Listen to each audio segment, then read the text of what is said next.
Bienvenue à vous tous. Merci d'être présents à cette table ronde.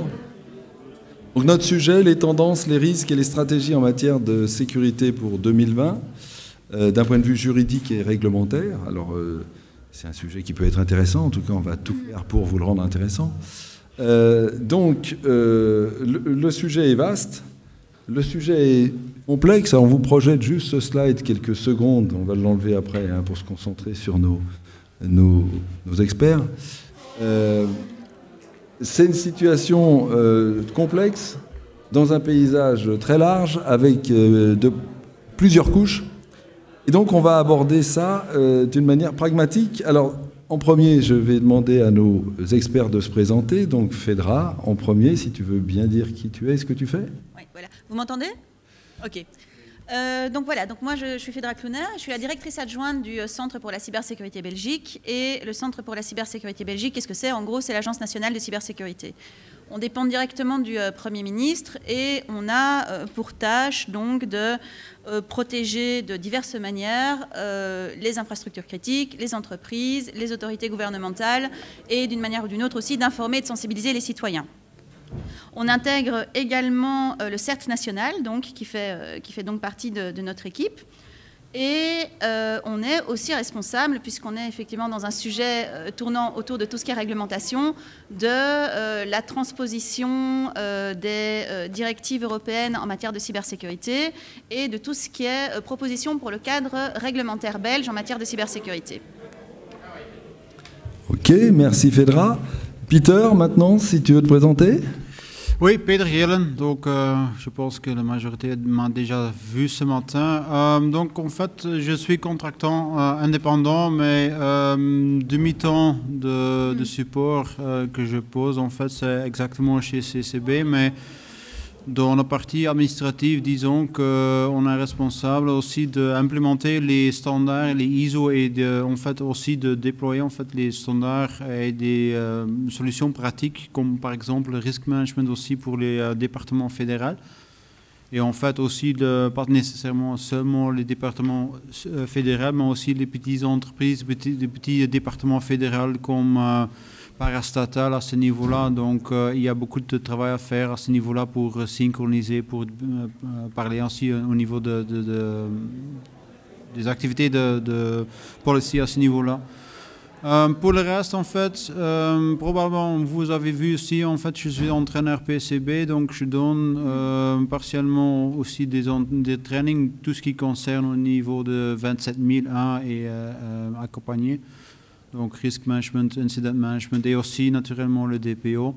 Donc je vois fréquemment aussi les étudiants qui ont beaucoup de soucis à ce thème-là. Donc, et en plus, pour les jours qui restent, je guide, en fait, je fais des consultants aussi pour les PME. Donc je pense que ça sera aussi un point assez important pour le futur. Savant que certainement en Belgique, par exemple, 95%, 94% des activités sont des petites entreprises, en fait. Et on voit certainement chez le CCB, certainement au niveau de CERT, qu'il y a beaucoup d'entreprises, de petites entreprises qui ont beaucoup de soucis aussi avec le cybersécurité parce qu'ils ont mal préparé, pas vu, pas d'éducation, pas d'idée qu'est-ce qui se passe au niveau de cyber. Donc je pense à ce niveau-là, ça va être un des soucis qu'on va avoir dans le futur. Ok, merci. Effectivement, vous avez vu Peter ce matin qui animait dans cette salle la première table ronde. Christophe Jolivet, donc je dirige Prosica, qui est une société de conseil que j'ai fondée il y a 7 ans maintenant à Paris. Donc on fait du conseil pour le domaine public, mais également pour le domaine privé sur les aspects cybersécurité et également sur les aspects légaux de ce domaine. Et on est également organisme de formation. Donc moi j'ai un passé dans ce domaine depuis longtemps, commencé en début de carrière en tant qu'ingénieur dans les systèmes de communication militaire et ensuite poursuivi dans le domaine privé en tant que consultant, puis en tant que responsable sécurité d'un opérateur de télécommunications. Voilà. Ok, merci. Donc pour me présenter rapidement, je suis Laurent Renard, je dirige la partie gouvernance de Global Knowledge France, où on délivre un certain nombre de certifications de PECB, mais aussi d'autres organismes comme PMI, ELISACA, Scrum, DevOps et d'autres choses. Voilà, donc pour revenir à notre thème, on voit que c'est un sujet vaste. Donc, ce slide illustre un petit peu les différentes couches qui existent, mais je vais vous l'enlever pour que vous vous concentriez sur ce que vont nous dire nos experts. Alors, je vous propose de commencer par la première question, c'est-à-dire, que pensez-vous de la nouvelle directive NIS? Donc, chacun nous livre ses pensées là-dessus. On va commencer par Phedra. Donc moi, évidemment, je vais parler en tant que représentante de l'Agence nationale de cybersécurité. Et donc, très clairement, il est très clair que la cybersécurité est un enjeu majeur et que toute initiative européenne qui a pour objectif d'augmenter la résilience des organisations en termes de cybersécurité, on ne peut que l'accueillir avec énormément d'enthousiasme. Donc voilà, donc je peux en aucun cas dire le contraire, surtout qu'il est aussi évident que les incidents de cybersécurité, c'est quand même très très rare quand c'est cantonné à un seul pays. Moi, j'en connais pas beaucoup des incidents de sécurité, sauf quand c'est très très très ciblé, qui sont cantonnés à un seul pays. On n'a qu'à voir par exemple des incidents comme WannaCry qui a quand même fait 250 000 victimes dans 150 pays. Pourquoi est-ce qu'on trouve que la directive NIS, c'est absolument génial? C'est vraiment parce que on est vraiment dans une optique de collaboration entre les pays pour lutter justement contre les incidents de cybersécurité. Et c'est aussi vraiment dans une optique de coopération et de protection aussi des opérateurs de services essentiels.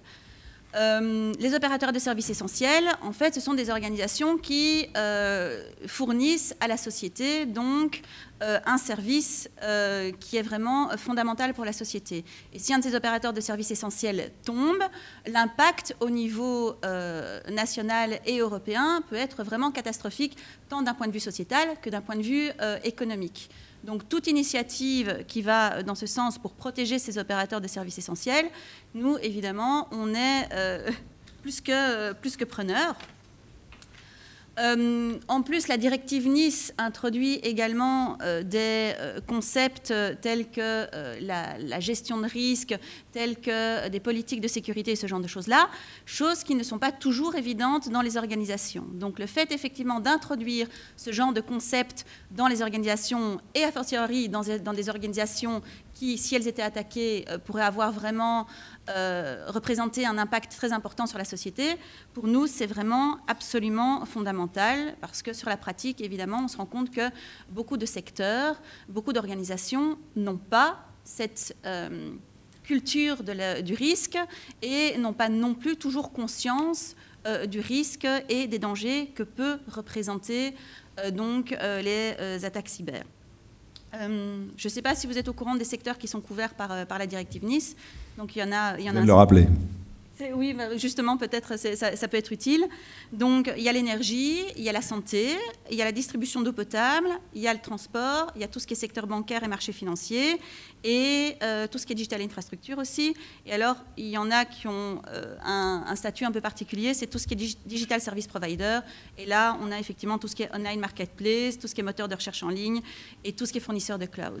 Et là aussi, on verra ça, je pense, plus tard, on se rend compte que parfois la sécurité n'est pas toujours une des priorités et qu'il est donc évidemment fondamental de prendre des mesures pour encourager enfin la mise en place d'une politique et d'une culture de la sécurité auprès de ces opérateurs de services essentiels.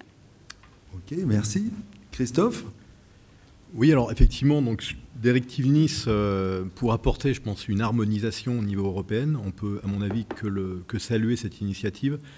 Je pense que les États, en fonction de leurs enjeux, de leur taille, ont bien sûr un certain nombre d'initiatives.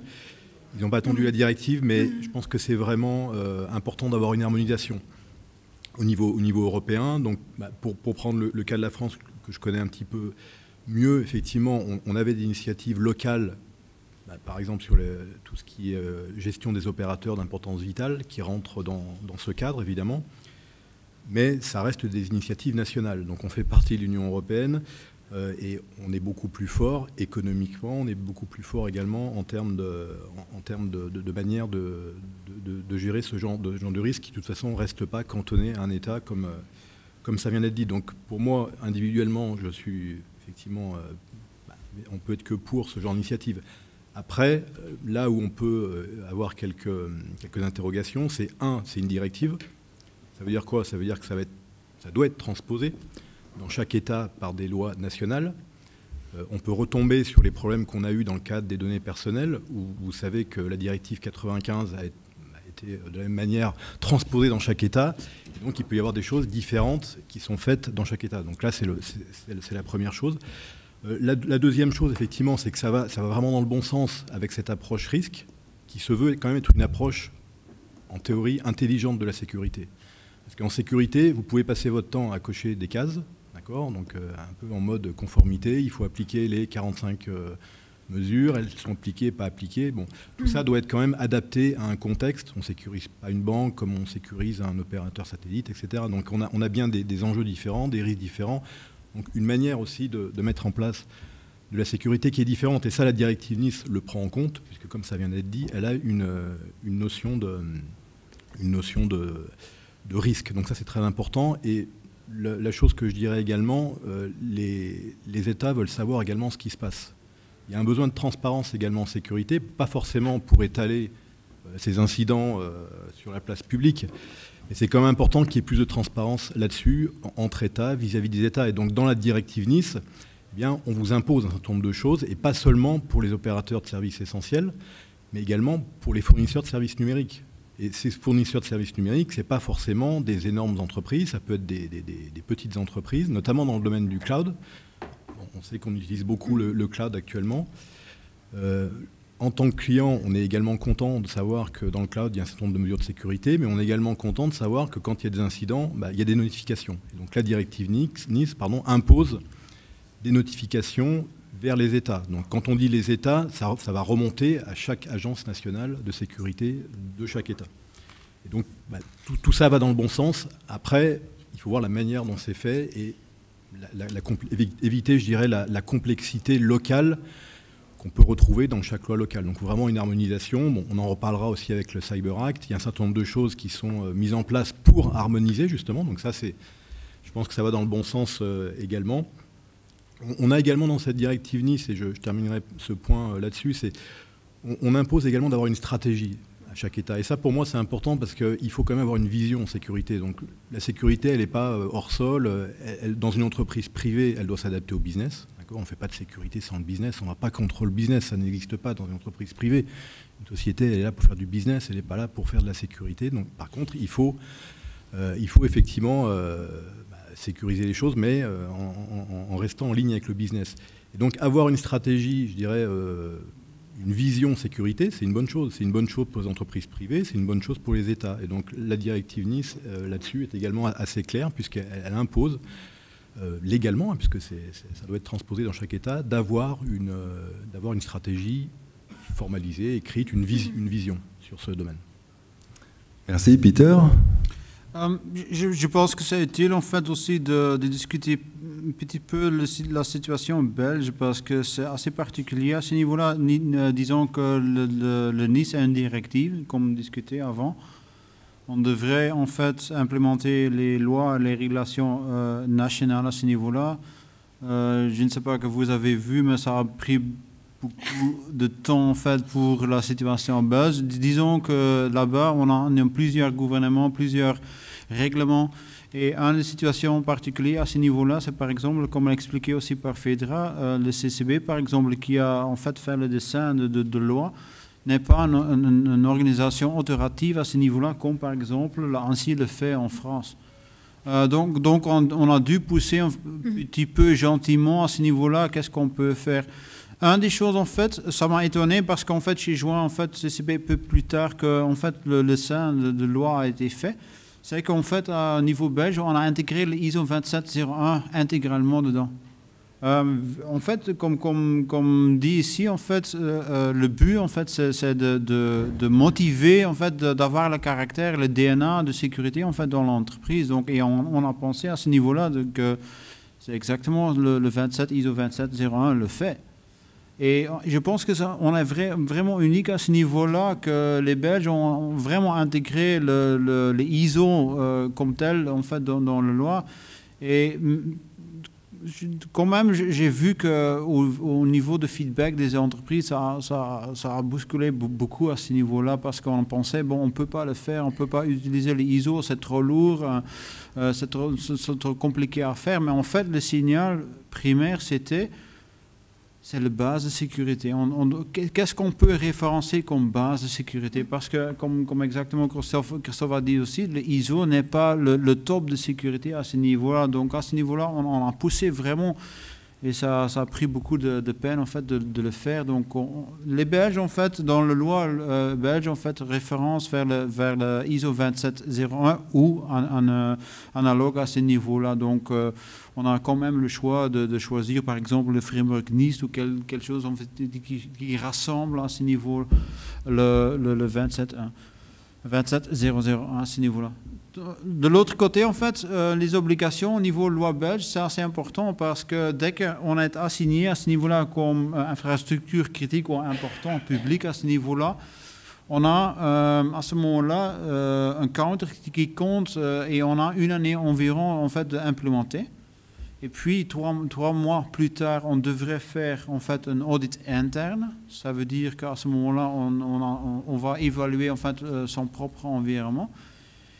Et après cette année-là, implémentation, une année plus tard, on devrait faire un audit externe. Et deuxième remarque de la plupart des entreprises, bon, on doit faire un audit externe, ça coûte cher et tout ça, mais si on rend compte, en fait, si pour une entreprise normale, disons que centaines de personnes, c'est un audit de 5 jours, je pense, environ. C'est 5 jours, donc si on va le comparer avec l'implémentation de ISO, en fait, c'est pas tout à fait vrai à ce niveau-là. Bon, on devrait faire l'externe audit, mais l'investissement, on devrait faire déjà au début. C'est plus grand à ce niveau-là, si on le compare avec l'externe audit à ce niveau-là. Donc, c'est un balance, je pense, et en fait, le principe d'implémenter le NIST est tout à fait le principe ISO à ce niveau-là, et ça permet en fait de standardiser et comparer des choses à ce niveau-là. Quelle est la deuxième raison, en fait, aussi pour que les Belges, en fait, ont pris 2 années environ d'implémenter tout ça, donc un peu plus tard que tout le reste? C'est en fait, comme j'ai dit, l'autorité n'est pas chez le CCB. Et on a plusieurs, en fait, départements comme le Faute Économie, par exemple, qui est le plus important au niveau des fournisseurs cloud, par exemple, qui va reprendre à ce niveau-là de l'autorité, pour désigner en fait les entreprises qui vont être compliant pour le NIST. L'avantage, à mon avis, c'est en fait aussi que, comme discuté, on pousse les principes security by design, et fait mettre la sécurité dans le DNA de l'entreprise. Et l'avantage en plus, et on le sait maintenant aussi, l'application de RGPD à ce niveau-là, et en plus, et je pense qu'on va le toucher après aussi, c'est le Cyber Act. Sujet. Oui, c'est ça. Donc à ce niveau-là, si on a fait un petit peu de peine en fait le lire, le Cyber Act et le GDPR à ce niveau-là, et certainement avec l'advice du board de privacy à ce niveau-là, on voit que la base de certification bien pour le Cyber Act et pour le GDPR à ce niveau est exactement le même. Oui. Donc on va dans le futur, certainement le Cyber Act est lancé maintenant, dans 2 années en fait on aura des résultats, je pense. Tous, en fait, les 3 ont la même base de sécurité. Je pense aussi que ça va consolider, en fait, dans le futur, en fait, l'approche de sécurité pour mettre une base de sécurité minimum européen. Donc, j'espère aussi que ça va pousser un petit peu la base de sécurité expectée globalement. Ok, merci. Donc, en gros, vous êtes tous les 3 d'accord sur le fait que c'est plutôt une bonne chose. Après, un sujet, je ne sais pas si on aura le temps de revenir, mais c'est un excellent sujet, c'est les limites entre le business et la sécurité. C'était la sécurité, oui, jusqu'où, jusque comment, c'est pas tout à fait dans notre sujet, mais c'est un sujet très important. Deuxième question, que pensez-vous donc du Cyber Act, dont vous avez commencé un petit peu à parler, et pensez-vous que le nouveau mandat qui est donné à l'ENISA donne à l'ENISA les moyens suffisants pour réussir cette mission? On recommence par Fédra. Oui. Donc, si on trouve évidemment que la directive NIS est absolument une très très bonne initiative, évidemment, on trouve que le Cyber Act est également une très très bonne initiative. Pourquoi ? Parce qu'on se rend compte quand même que c'est un des éléments fondamentaux pour construire la confiance numérique. C'est vraiment très très important. Pourquoi ? Parce que, prenons l'exemple bêtement des objets connectés, tout ce qui est IoT et ce genre de choses-là. On prévoit qu'en 2025, on aura à peu près 75 milliards d'objets connectés. Et je ne parle pas uniquement de votre frigo, de votre télé ou de votre caméra de surveillance. Je parle vraiment de choses comme les véhicules autonomes, comme tout ce qui est sécurité, tout ce qui est santé électronique et ce genre de choses-là. Et en définitive, le Cyber Act va vraiment aider, on est vraiment persuadé, à de nouveau introduire la notion de sécurité dans tous ces objets connectés. Ces objets connectés, actuellement, objectivement, ça représente, et ça on le voit tous les jours au niveau du CCB et du CERT, un danger absolument incroyable. Vraiment. Pourquoi ?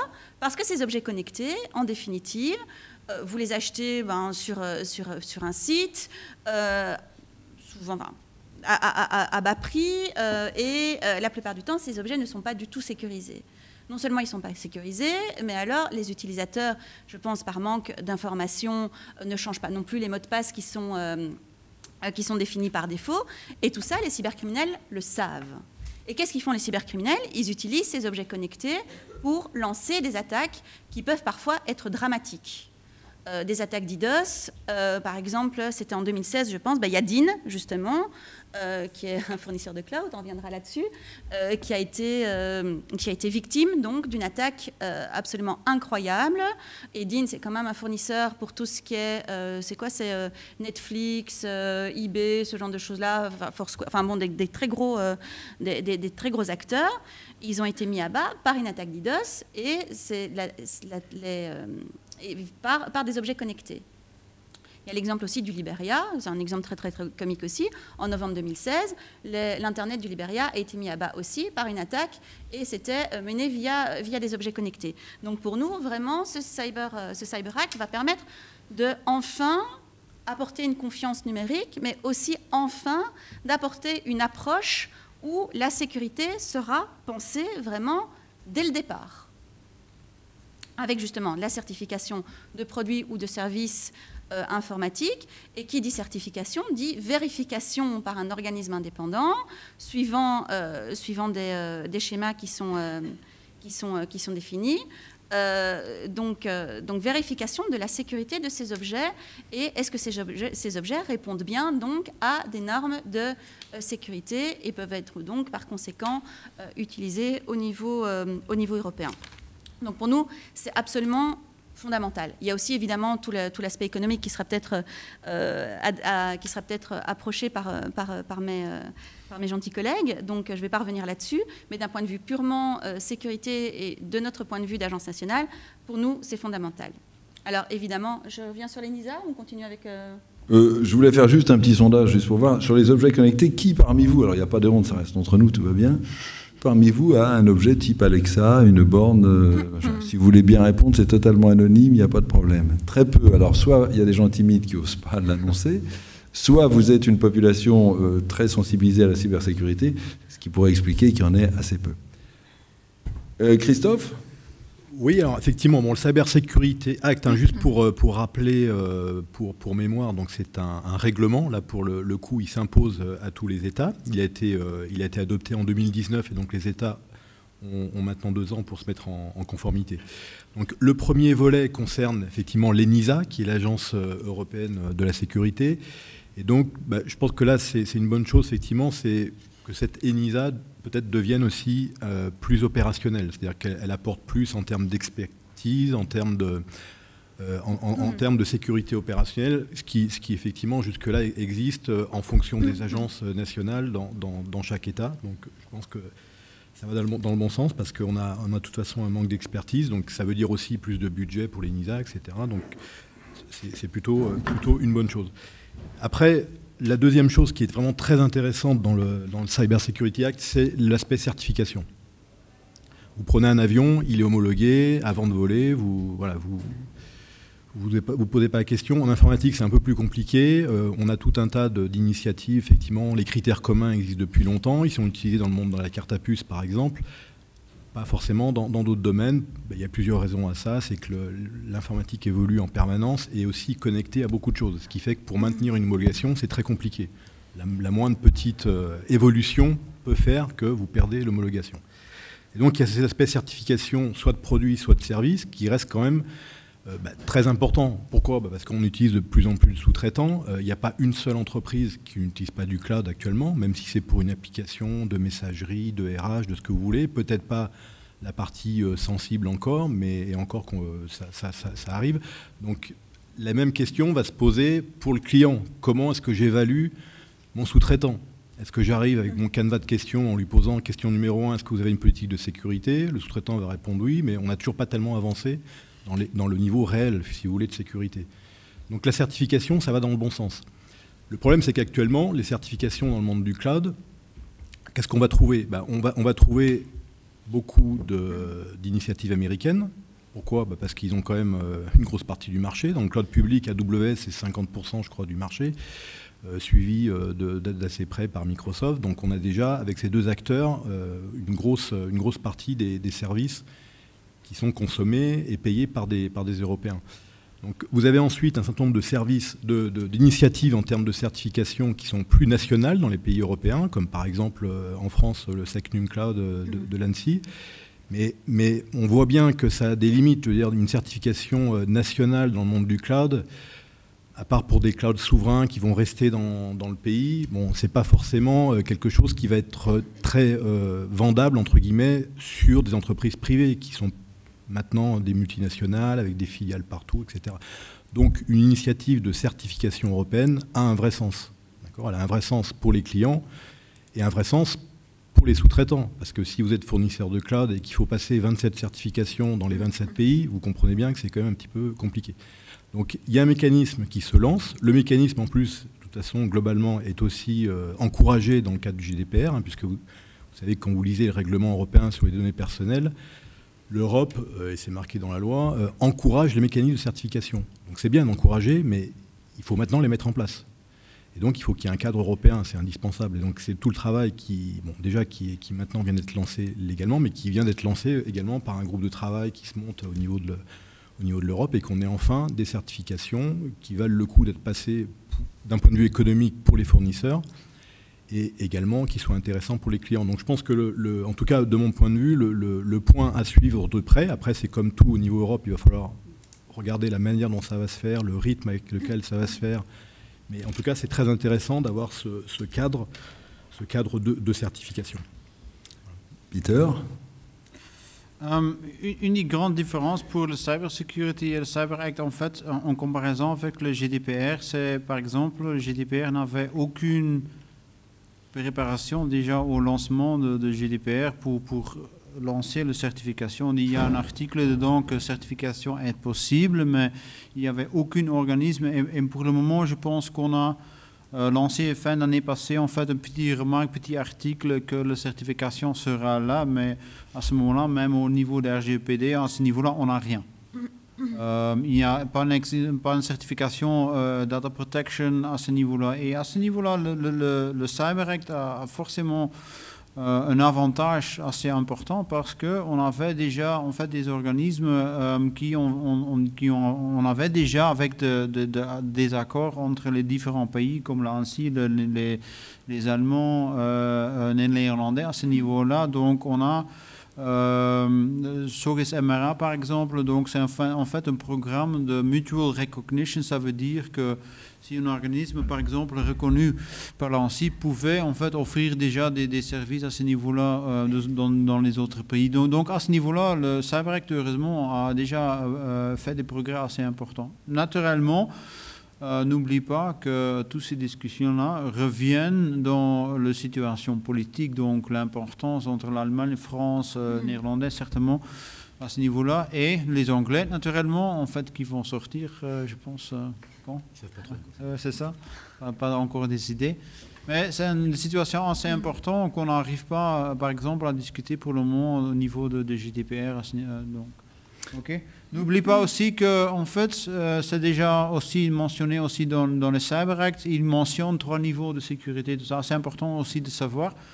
Donc, on parle de basic, on parle de substantial et high. C'est assez important aussi de savoir parce que typiquement le basic, c'est en fait une sécurisation de base. Donc, par exemple, IoT. Typiquement, si on parle de basic, c'est assez plus fort, mais typiquement high, ça va être appliqué en fait aussi dans des infrastructures comme les firewalls, par exemple, achetées par les gouvernements. Et donc, à ce niveau-là, on comprend bien que naturellement, les gouvernements et les services gouvernementaux vont décider quoi faire à ce niveau-là. Donc, ils ne vont pas nécessairement permettre que l'Europe va décider qu'il doit acheter certaines choses. Donc, il y a aussi un impact local assez important à ce niveau-là. Donc, ça devient une discussion assez importante. Naturellement, le timer a été lancé, donc le Cyber Act est publié. Donc, ici, à partir de 2 ans maintenant, on verra, ça va être activé. Avec des conséquences, je pense, aussi assez importantes politiques. Okay. Alors, juste pour rappeler tout ce qui a été fait, on a un slide qui n'est pas complètement lisible, mais qui montre bien ce qui a été fait depuis 2000 en matière de législation au niveau des pays et au niveau de l'Europe. Et je voudrais en arriver maintenant à la 3e question, c'est voyez-vous et que pensez-vous des éventuelles complémentarités qui existent entre la GDPR et la directive Nice? Faudra toujours. Bon, voilà. Donc évidemment, il y a certaines complémentarités qui ont déjà été évoquées et certains points communs, ne fût-ce qu'effectivement pour tout ce qui est notion de certification et mesures de sécurité, ce genre de choses-là. Nous, très clairement, le GDPR, on voit ça d'un point de vue de cybersécurité. C'est-à-dire qu'en tant qu'agence nationale de cybersécurité, on se doit de protéger et de sécuriser des informations. Et des données à caractère personnel, ce sont également donc des informations qu'on se doit également de protéger comme les autres informations. Donc on est vraiment dans cette optique-là en définitive. Et d'ailleurs, on travaille en étroite collaboration avec l'Autorité nationale de protection des données à ce niveau-là, qui travaille avec nous justement sur la définition de mesures de sécurité que l'on doit proposer, parce que comme disait Peter, nous sommes le CCB dans une optique plutôt de proposition que d'obligation. Donc on travaille énormément avec l'Agence nationale de protection des données justement pour proposer des mesures de sécurité qui peuvent être appliquées par les organisations pour protéger leurs données à caractère personnel. Donc voilà. Ce qu'on a fait aussi, justement, c'est certains éléments de la loi de transposition de la directive Nice concernent également le GDPR, puisque lors des nombreuses et difficiles discussions que l'on a eues avec les différents cabinets, on a eu effectivement le secrétaire d'État qui a dans ses compétences tout ce qui est protection des données à caractère personnel, c'était M. Debacker à l'époque, qui nous a fait une demande très claire en disant, ben voilà, il y a des obligations de notification dans le GDPR, il y a des obligations de notification dans la directive Nice. Moi, je n'ai pas envie que mes entreprises soient obligées de notifier à 20 000 endroits différents. Donc, on voudrait effectivement une plateforme de notification commune pour tout ce qui est incident tel qu'envisagé au niveau de la loi Nice et incident tel qu'envisagé au niveau du GDPR. Donc voilà, donc on est vraiment à ce niveau-là dans une optique commune de protection des données, entre parenthèses, à caractère personnel. Voilà. Et évidemment aussi, on a des sanctions qui sont prévues également, tant du côté GDPR que du côté de la directive Nice. Les sanctions prévues de la loi Nice, les sanctions prévues au niveau de la loi Nice sont très légèrement inférieures à celles prévues au niveau du GDPR, mais c'est prévu également. Et quoi qu'il en soit, vous avez des données à caractère personnel, vous devez respecter des mesures de sécurité, point. Et vous devez aussi implémenter une politique d'analyse de risque. Donc nous, c'est vraiment à ce niveau-là qu'on voit les caractères communs entre le GDPR et la directive Nice. Okay. Oui. C'est une intention ou elle existe déjà? On est en train de la développer. Voilà. Et vous voyez ça à court terme? À très court terme, oui, tout à fait.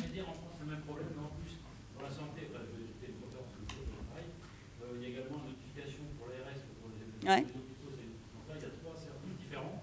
Donc là, il y a une intention de plateforme commune.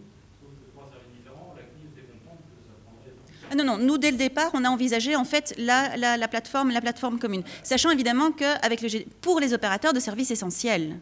Ah oui, d'accord. Voilà. Je rajoute quand même ce principe-là, c'est que, parce que GDPR, c'est le citoyen, enfin c'est la PME, c'est la petite entreprise, c'est la grosse entreprise, mais nous, on est vraiment dans une optique d'opérateur de services essentiels. Alors, je vois qu'il y a peut-être une autre question, on peut peut-être faire une petite pause pour faire une question. S'il y a un micro, je ne sais pas, là il y a un monsieur. Là le monsieur, là. Oups.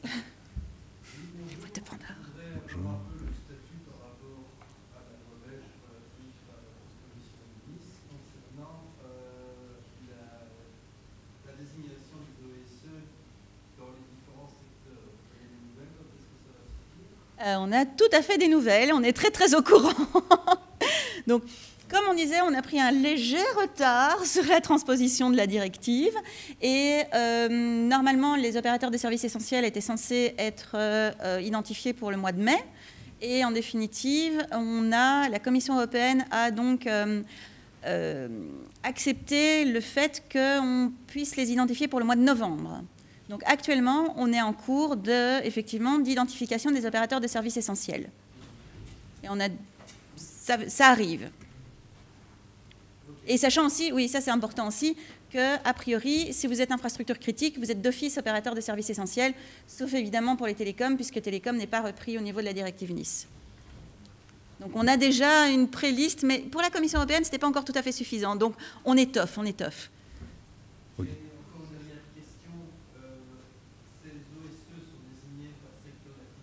Oui.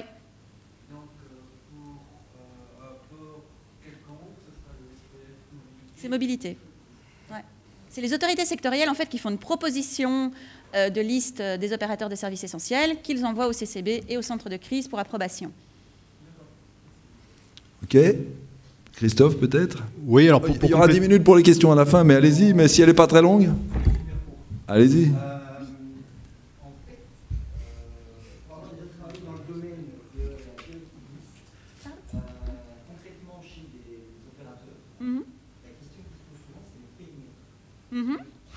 Parce que derrière opérateur essentiel, il y a totalement service essentiel. Oui. Les actifs essentiels qui font que le service essentiel peut être connu. Est-ce que d'une manière ou d'une autre, ça va être précisé? Alors, il y a... Oui. Excuse-moi, oui. Excusez-moi. Est-ce que Nice va s'appliquer sur tout le système d'information médicale ou sur seulement certaines parties, etc. C'est une excellente question et les hôpitaux n'est peut-être pas le... Enfin bon bref, c'est un exemple qui est un tout petit peu compliqué en Belgique, soit. A priori en fait, il y a des seuils qui vont devoir être définis justement pour... qui vont être précisés par les autorités sectorielles. Ce sont les autorités sectorielles qui vont définir les seuils.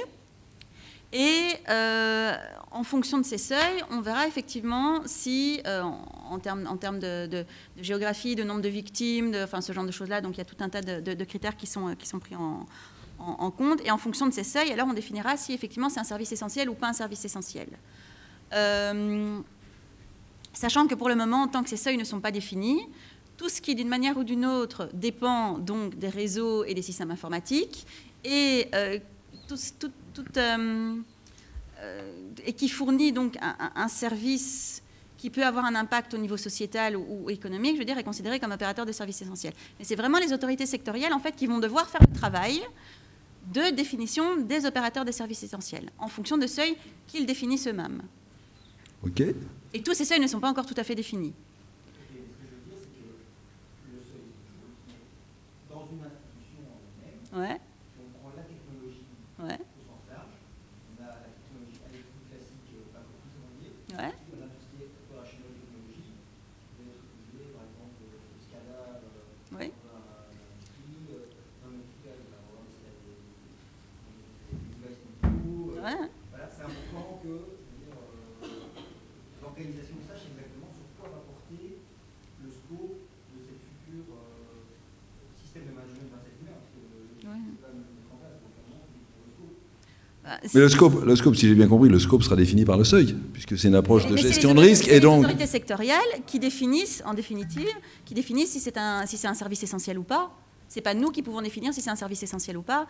Si c'est un service essentiel tel que défini dans la loi Nice et dans la directive, c'est-à-dire, a priori, vous faites partie, vous êtes repris comme opérateur des services essentiels. Mais comme tout risque, le scope sera défini par l'impact. Oui. Non, mais ça a été expliqué clairement. Le scope sera défini par l'impact. C'est pas une question de technologie, c'est une question d'impact. Non, mais c'est pas une question de technologie, c'est une question d'impact. Mais oui, On continue. C'est très problématique. Christophe. Cette question. Oui, alors pour revenir sur entre le GDPR et le NIS, c'est des lois, tout ça. Donc les lois, c'est des contraintes. Vous savez que pour faire avancer un âne, il y a deux solutions. Vous lui donnez une carotte ou vous lui donnez un coup de bâton. Bon, il y a l'aspect loi est contraignant. Donc dans le cadre du GDPR, la différence avec le NIS, dans le cadre du GDPR, le champ territorial est très étendu. C'est-à-dire que ça concerne évidemment les entreprises qui sont situées en Union européenne, mais ça concerne bien sûr aussi les entreprises extérieures, américaines, etc., qui font du business avec des citoyens européens. Donc c'est contraignant pour eux également dans ce cadre, s'ils veulent faire du business européen. Avec la directive Nice, il y a les deux aspects. C'est-à-dire qu'il faut quand même faire attention de ne pas, plomber, entre guillemets, les entreprises européennes d'un point de vue économique du fait de contraintes que vous leur donnez. Alors ce qu'il faut regarder, c'est qu'à partir du moment où c'est des fournisseurs de services, fournisseurs cloud, fournisseurs numériques, la sécurité fait partie de leur business. C'est-à-dire que s'il n'y a pas de sécurité, en théorie, ils vont moins bien vendre leur business. Un fournisseur cloud public, il ne peut pas se permettre de ne pas faire de sécurité, sinon il est mort. Donc c'est dans ce cadre-là, à mon avis, que c'est différent. Donc ce qu'on va lui imposer, je dirais, par la loi sur la directive Nice, c'est-à-dire on va lui dire il faut faire des analyses de risque, il faut faire des contrôles, il faut notifier vos incidents de sécurité aux agences nationales. Je pense que ça peut être bénéfique pour les entreprises européennes, mais à partir du moment où c'est vu comme une aide aussi pour vendre plus facilement leurs services, parce qu'ils arrivent aussi à mieux prendre en compte la sécurité. Si c'est qu'une contrainte et que ça plombe les entreprises par rapport au reste de l'Europe, évidemment, c'est pas bon pour l'Europe. Donc il y a quand même cet aspect-là qui, à mon avis, est fondamental d'un point de vue économique. Et on revient en fait sur cet équilibre à trouver qui est jamais évident, hein, parce que vous le savez, je pense, dans toutes vos entreprises, c'est où est-ce qu'on met le curseur. Donc on revient sur l'analyse de risque, mais si vous en faites trop, vous pouvez plomber le business, et donc pour une entreprise privée, c'est pas bon, quoi, parce que vous pouvez, ça peut aller loin, je dirais, ça peut jusqu'à la survie de l'entreprise, hein, si on pousse le bouchon plus loin. Et puis évidemment, si vous faites pas assez, vous prenez trop de risques aussi. Donc ça va être cet équilibre qui va être difficile à trouver. Après, c'est bien effectivement qu'il y ait le coup près, je dirais, du légal, hein, parce que ça fait avancer les choses. Quand il n'y a pas de légal, on peut le voir avec l'Internet des objets, c'est un bon exemple. Si vous n'avez pas de légal, rien ne se passera. Les gens qui vont acheter une caméra ou qui vont acheter une poupée connectée, comme l'exemple qui était donné ce matin, ils ne regardent pas s'il y a de la sécurité. Donc s'il n'y a pas une loi qui vous dit qu'il faut intégrer la sécurité, les gens qui vendent ça, ils ne mettront pas la sécurité. Si les clients ne demandent pas et qu'il n'y a pas de loi, ils ne vont pas le faire. Il n'y a aucun intérêt économique, ils ne le feront pas. Donc pour la partie IoT, c'est indispensable. Après, sur d'autres aspects, il faut faire attention à la manière de le faire, parce que ça peut avoir des impacts économiques pour les entreprises européennes, ce qu'on ne souhaite pas, évidemment, quand on est en Union européenne. Ok. Avant de donner la parole à Peter, il nous reste, on va bientôt devoir passer aux questions, et j'aimerais qu'on aborde une question un petit peu provoque. C'est est-ce que vous pensez que les États devraient être plus contraignants, et notamment, alors je sais que, mais c'est pour la fin, c'est le feu d'artifice, donc on peut tout se permettre. Est-ce que vous pensez, par exemple, que certains grands monopoles devraient être régulés par des États et que des grandes entreprises qu'on connaisse tous, qu'on appelle souvent les GAFAM, pourraient être éventuellement cassés en petits morceaux pour préserver la sécurité des citoyens? Peter, très vite sur notre partie, ou si tu veux directement enchaîner là-dessus, tu as le choix. Donc, dans la question, est-ce qu'on devrait contrôler les monopoles, c'est ça? On peut la retourner comme ça. On peut la tourner comme ça. Est-ce que les États est-ce qu'il pourrait être intéressant pour les citoyens, que nous sommes tous ici, que les États décomposent ces grands monopoles en petits morceaux afin de préserver éventuellement les droits des citoyens de base? Je pense pas, parce que ça devient un petit plus, si tu le dis comme ça, en fait, un petit plus de système américain à ce niveau-là. Je ne sais pas dit américain, on y a tous pensé. Mais non, c'est ça, mais disons qu'est-ce qu'on doit forcément contrôler les monopoles ou prendre le contrôle? De l'un côté, oui, parce que par exemple, ce qu'on voit maintenant avec le RGPD, à ce niveau-là, tu l'as aussi mentionné dans une des questions, là, on a quand même assez de soucis en fait avec les cookies. En fait, il y a beaucoup d'entreprises qui quand même font un export de certains registres. Donc, par exemple, dans le registre des entreprises en Belgique, il y a quand même des bureaux de marketing qui reprennent ce liste-là, même illégalement, ils le font quand même. Donc, à ce niveau-là, je pense que le GDPR a poussé en fait un petit peu déjà pour limiter ce type de pratique à ce niveau-là. Mais de l'autre côté, certainement en Belgique, par exemple, il n'y a pas beaucoup de gens en fait, qui lancent leur Subject Access Request. Parce que ça serait en fait aussi pour ces entreprises-là un signal assez fort en fait, d'arrêter tout ça. Donc, petite question, qui a déjà lancé un Subject Access Request? 2. C'est clair à ce niveau-là. Disons que la loi est là, on peut le faire, mais on ne le fait pas. Donc, à ce niveau-là, je pense que le règlement ou le gouvernement peut pousser un petit plus à ce niveau-là, oui. Parce que, bon, est-ce qu'on doit contrôler en fait les organismes à ce niveau-là? Économiquement, je ne pense pas. Mais bon, mettre le beurre d'avoir une bonne santé et de sécurité, je pense oui, absolument. OK. Christophe? Alors, dans le cas de l'intervention des États, l'Union européenne, moi je me méfie, je pense que les États ont évidemment leur rôle à jouer dans la définition du cadre légal, ça c'est super important, et donc c'est bien qu'on ait ces directives, etc. Après, là où il faut se méfier, c'est dans le cadre de l'interventionnisme économique. Hein. Bon, on peut donner un exemple en France, avec les 2 initiatives de cloud souverain il y a quelques années qui étaient finalement matures techniquement, peut-être financièrement, mais quand vous n'avez pas de clients, au bout d'un moment, ça ne marche pas. Donc, il y a quand même aussi cette notion d'avoir des choses qui fonctionnent, qui sont vendables. Et donc ça, l'État, pour moi, a quand même des limites sur ce qu'on peut imposer, pas imposer. Il y a beaucoup d'entreprises européennes qui utilisent du cloud public américain. AWS, je pense, c'est pratiquement la moitié du marché. Microsoft, donc ça veut... Il y a une raison, si vous voulez. Si c'est comme ça, c'est qu'il y a un monopole qui se met en place et que aussi les services, aussi bien en termes de services eux-mêmes, mais qu'en termes de sécurité peut-être, sont considérés comme utilisables par des entreprises privées. Donc alors après, évidemment, on peut notamment pour le public, pour des ministères, bien sûr, on va mettre en place des clouds nationaux, on va faire des choses peut-être un peu plus nationales ou européennes, ça serait souhaitable. Mais je pense que dans le cadre privé, il faut quand même se méfier de l'interventionnisme de l'État qui ne peut pas tout. Après, il faut laisser aussi les entreprises privées se développer. Et un marché économique, c'est un marché économique, quoi. On n'est pas dans un marché régulé par les États où l'État va dire n'utilisez plus Microsoft, mais utilisez une autre solution. Bon, c'est quoi les autres solutions? Voilà, donc il faut se méfier, à mon avis, de cet aspect-là. Moi, personnellement, je ne crois pas trop au fait que l'Union européenne pourrait casser le monopole. Par contre, je crois beaucoup plus qu'elle puisse aider à mettre en place un cadre légal pour qu'il y ait quand même un minimum de choses. Et nous, en tant que citoyens, on est contents qu'il y ait de la sécurité aussi, hein, sur tout ce qui est données personnelles, Internet des objets. Quand vous voyez les impacts qu'il peut avoir sur les données personnelles, mais aussi sur la sécurité potentiellement des personnes, hein, avec tout ce qu'on peut faire derrière. Donc on est quand même content en tant que particulier, en tant que citoyen, que l'État s'en mêle et mette en place des cadres. Donc pour ça, c'est bien. Après, de là à dire est-ce que casser des monopoles ou mettre en place des choses peut fonctionner, à mon avis, il faut quand même se méfier parce qu'il y a quand même beaucoup de mauvaises expériences, en France notamment, mais je pense dans d'autres pays également. Ok, Phaedra, tu auras la conclusion et après on va ouvrir quelques minutes à des questions. En définitive, moi je partage assez la position des deux panélistes.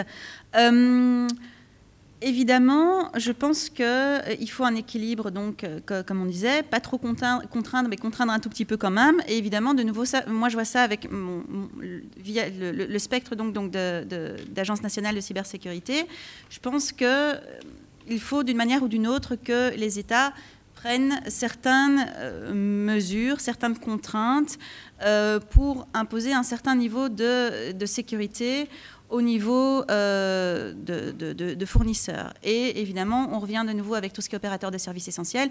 Là, je pense effectivement qu'il est absolument indispensable qu'il y ait une action de l'État pour imposer certaines choses, surtout quand on peut voir l'impact que ça peut avoir au niveau sociétal si jamais effectivement on n'impose pas certaines mesures.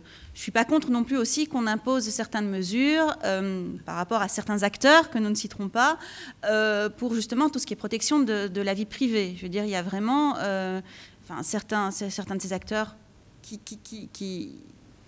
il n'y a rien à faire, qui abusent en définitive des informations, des données personnelles de leurs utilisateurs, qui n'ont pas toujours donné leur consentement éclairé, qui ne savent pas toujours, qui ne mesurent pas toujours l'impact que ça peut avoir. Donc, je ne serais pas totalement tranchée en disant que les États doivent imposer des milliards de choses, mais je pense effectivement que les États, il n'y a rien à faire, doivent quand même, d'une manière ou d'une autre, faire en sorte qu'un certain niveau de sécurité, de respect de la vie privée soit assuré par rapport donc, aux entreprises et par rapport aux citoyens. Donc ça, c'est...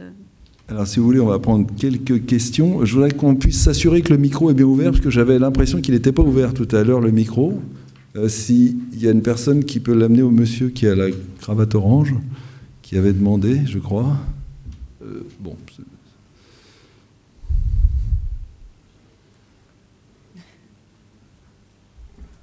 Ouais, c'est mieux de l'ouvrir. Oui, vous avez mentionné plusieurs fois l'Agence nationale de sécurité. Hein. Oui, c'est nous. Va-t-on vers le besoin, une nécessité d'une agence internationale de sécurité, voire mondiale?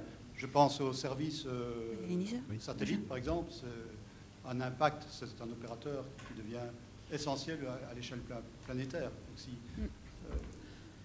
il y a déjà des initiatives en ce sens. Je veux dire, il y a déjà l'ENISA, je veux dire, qui est maintenant, avec son nouveau mandat, qui est très officiellement donc l'agence de cybersécurité européenne.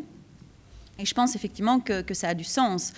À un niveau mondial, ça pourrait avoir du sens aussi, mais ça dépasse un tout petit peu, je pense, la seule notion de cybersécurité. Il y a des aspects, on va dire, politiques et diplomatiques qui doivent être effectivement pris en compte à ce niveau-là. Oui, pour compléter, je pense que c'est une bonne question. À mon avis, il faut aller dans cette direction. Et donc, le Cyber Security Act, justement, parce que l'ENISA existe depuis longtemps. Hein, je crois que c'est depuis 2004 la création de l'agence au niveau de l'Europe. Donc, c'est une agence qui existe depuis longtemps, mais au départ, elle a fait beaucoup, je dirais, de choses intéressantes hein, en cas de documentation, etc. Mais beaucoup moins présente en termes opérationnels. Quand vous voulez homologuer un système, vous n'allez pas voir l'ENISA, vous allez voir l'agence nationale de chaque pays. Et je peux vous dire que quand vous voulez homologuer un système au niveau européen, comme ça existe, hein, le programme Galileo par exemple, c'est européen, vous allez retrouver la complexité qu'on a dans le domaine de l'Europe, où chaque agence nationale a son mot à dire, etc. Donc je pense qu'il faut vraiment aller vers l'harmonisation, et donc on va dans ce sens-là, puisque l'ENISA a quand même plus... Les agences nationales, évidemment, sont indispensables, puisque c'est elles qui ont les moyens actuellement. Mais on va vers de plus en plus d'importance donnée à l'agence européenne, avec également la fourniture de services, ou d'expertise, on va dire, opérationnelle. Après, au niveau mondial, il y a déjà eu des initiatives. Les critères communs, c'est quoi? C'est une initiative internationale, avec plus de 30 pays qui signent l'accord. Vous homologuez critères communs à Firewall aux États-Unis, c'est reconnu en France. Donc ce genre d'initiative fonctionne déjà à partir du moment où ça a un sens économique. Donc on peut l'imaginer. Bon, maintenant déjà, si on arrive, je dirais, à aller plus loin au niveau européen, dans le cadre, par exemple, de cette certification européenne, ça serait déjà un pas, à mon avis, très très significatif. Alors au niveau timing, normalement, on devrait rendre l'antenne, mais on va reprendre une question en plus. Oui, bonjour. J'ai une petite réflexion que je me suis fait à moi-même concernant la directive Nice, c'est que je n'ai pas retrouvé où mettre un centre de crise dans les opérateurs essentiels.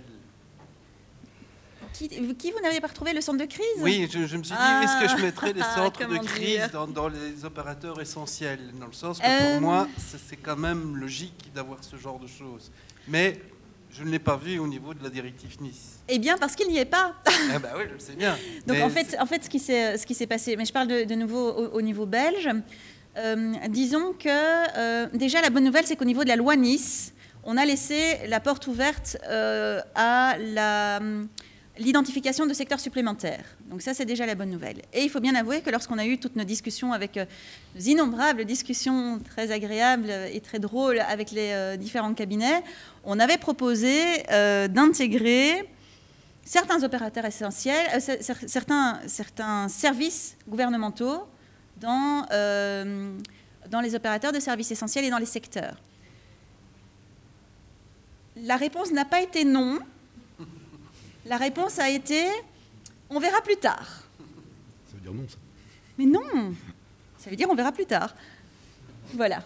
Ok, merci. Parce que ça me paraissait quand même essentiel qu'un nous centre aussi. de crise puisse être influencé par la directive Nice aussi. Voilà, merci. C'est plus tard, donc. Merci à vous tous. On va clôturer là, même si le sujet mériterait d'aller plus loin. Merci à nos panélistes pour leurs interventions. Et je vous propose de vous retrouver pour une petite pause avant d'enchaîner la conférence suivante. Merci. Merci.